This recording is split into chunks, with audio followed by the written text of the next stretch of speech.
How you doing? Chris Logan down here at LoganLobster2 Products. I'm going to cook up a little bit of a spiny lobster, West Coast lobster tail for you. Last week I kind of showed you how to tear it apart. My wife told it was just like disgusting, don't do that anymore. So what I've done is that I've just pulled the tail out.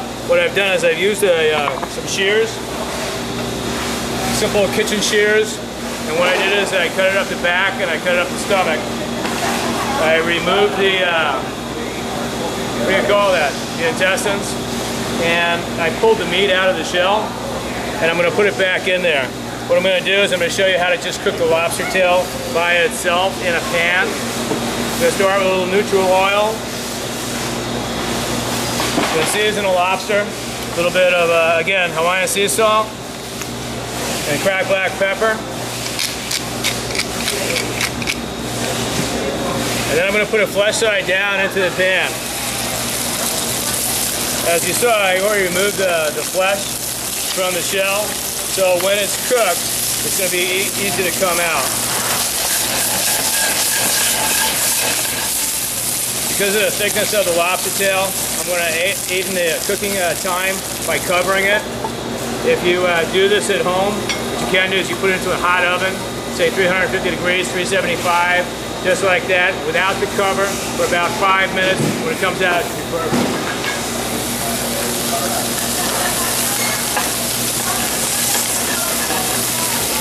Okay, last week I said, you know, when you look at the shell, you want it to be that nice, kind of like orange-red color. This way you can tell when it's done.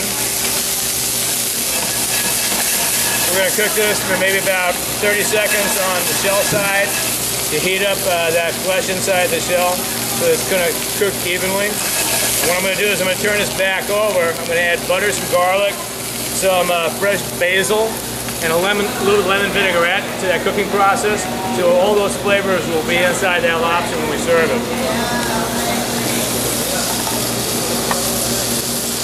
I'm going to turn this down a little bit because I don't want things to burn.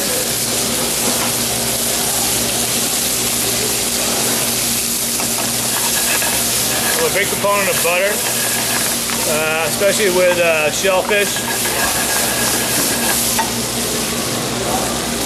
And because of the heat in the pan, you don't want it to burn too bad. That's why I'm adding the garlic towards the end. I'm going to make sure that the flesh is covered in that garlic. The basil. I like the aromatic.